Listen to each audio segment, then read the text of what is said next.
This is the Iowa Weather Report for Sunday, September 28th, 2014. And now our first look at the 0Z GFS model run. At 1 p.m. this afternoon, a big upper level feature over the Intermountain West, bringing quite a bit of rain and storms and quite a bit of flooding across the desert southwest.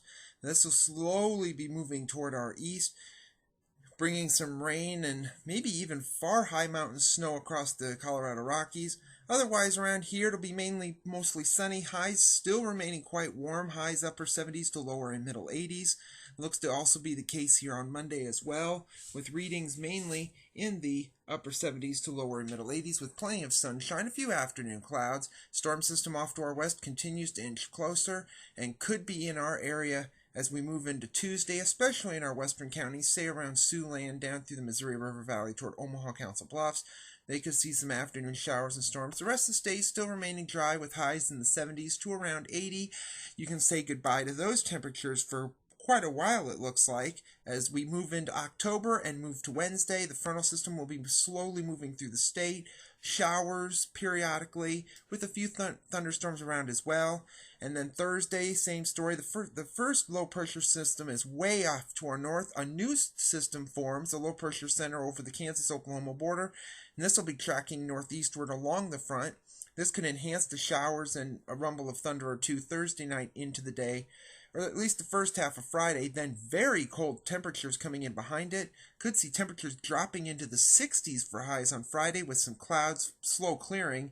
And then the weekend, as we head into next weekend, Saturday and into next Sunday, it'll be much cooler. Highs will be mainly in the 60s to around 70, which will be a few degrees below seasonal averages by that point. You can see here next Sunday, we have the flow coming out of the northwest, a fairly big trough over the Great Lakes in the northeast, and that's going to keep the flow coming straight out of Canada. That'll keep the temperatures quite cool, but that's also going to be our pattern for the next couple of days as we move into the extended period as well.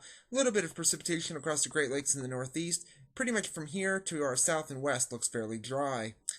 But then as we head into the extended period, it really starts to get amplified. A big ridge pumping up over Alaska, the Yukon, and western Canada.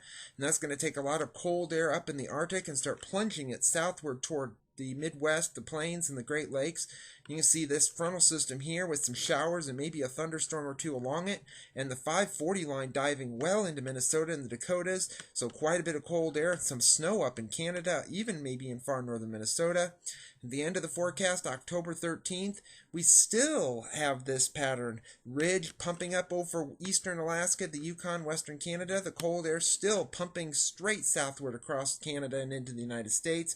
And now here, if this is right, the 540 line would be even to our south, all the way down into southern Kansas, Missouri.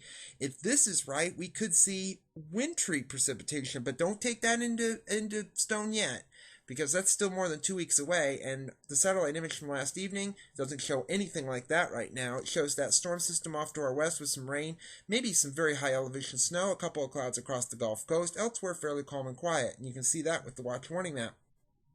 Flash flood watch across the Florida Gulf Coast and southeastern Alabama. Flash flood watch also across Utah and Colorado. A snow advisory across the Sierras where they really need some snow.